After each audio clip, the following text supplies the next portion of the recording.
Me duele escribir esto, pero llevo meses con esta espina clavada en el pecho y si no la saco, me va a ahogar. Esto va sobre mi familia, sobre las mentiras que nos comemos día tras día como si fueran pan de cada mañana y sobre cómo un secreto que descubrí en la boda de David, sí, mi hermano menor, cambió todo entre nosotros.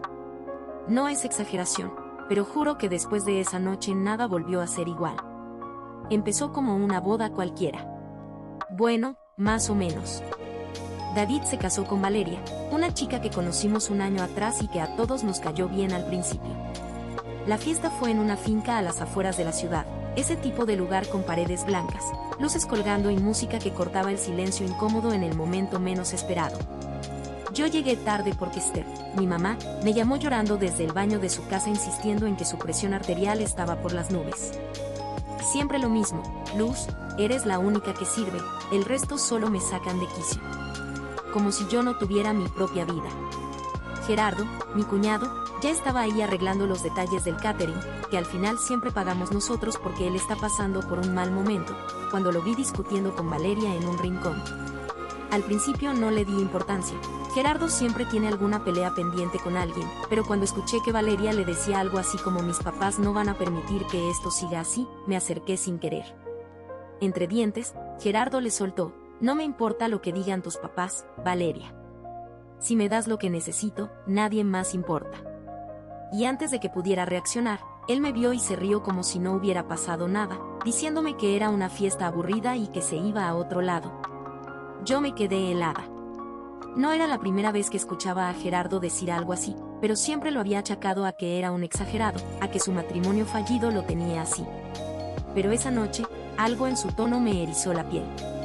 Me acerqué a Valeria y le pregunté si todo estaba bien. Ella me miró con desconfianza al principio, pero después solo asintió y dijo, Luz, necesito hablar contigo. En privado. Y yo, como siempre, dije que sí sin pensar en las consecuencias. Nos fuimos a un jardín trasero donde la música apenas llegaba. Valeria empezó a temblar. Luz, Gerardo me está extorsionando, me soltó sin rodeos. Según ella, Gerardo le había confesado que la había estado siguiendo desde hacía meses, que sabía detalles íntimos de su relación con David, cosas que solo ellos dos debían saber. Gerardo le exigía dinero a cambio de no revelárselo a mis padres ni a los suegros de ella. Dice que si no le doy cada mes lo que él pide, va a contar que David no es el padre de mi bebé, confesó Valeria entre lágrimas. Ahí fue cuando sentí que el mundo se me venía abajo. No solo por la traición de Gerardo, que ya era suficiente, sino porque Valeria agregó algo que me dejó sin aire. Él me dijo que tú ya sabías, Luz. Que tú eres la que le das el dinero cada mes. Y en ese instante, cada chiste de mi mamá sobre que Gerardo era muy bueno para los negocios, cada vez que él llegaba tarde a comer diciendo que ahora sí va a buscar trabajo de verdad, cada mirada de vergüenza cuando mis papás hablaban de sus problemas económicos, cobró sentido. Me quedé mirando a Valeria, sintiendo como el sudor me recorría la espalda. No sabía qué decir. No podía creer que mi propia madre me hubiera usado como cómplice de una estafa. Regresé a la fiesta como un zombi, buscando a Gerardo en cada rincón. Lo encontré en el baño, fumando un cigarrillo que no debía, como siempre. Antes de que pudiera decirle nada, él ya sabía que algo andaba mal. Ah, Luz, aquí viene nuestra colaboradora silenciosa, me dijo con esa sonrisa de medio lado que siempre me dio mala espina. Le pregunté directamente si era verdad lo que Valeria me había dicho. Él no se inmutó.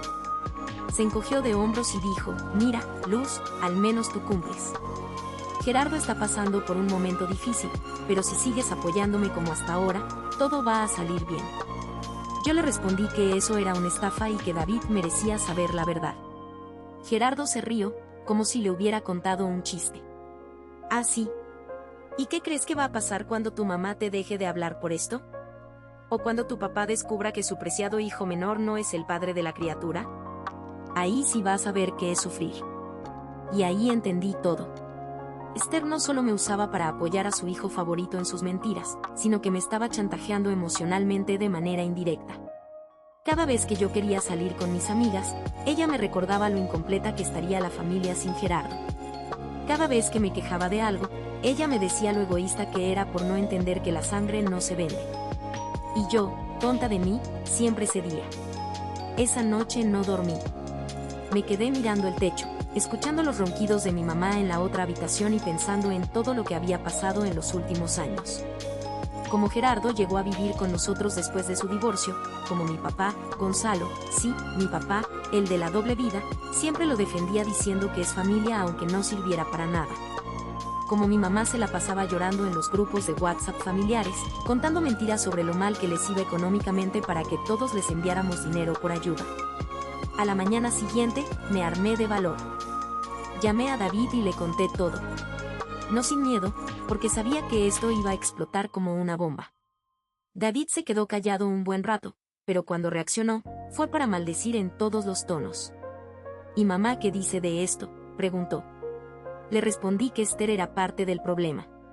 Que Gerardo siempre había sido así, pero que ella nunca lo ponía en su lugar. David me preguntó por qué no le había contado antes, y ahí me di cuenta de que yo también tenía parte de la culpa. Por cobardía, por no querer enfrentar los conflictos, por ser la hija responsable que aguantaba todo en silencio.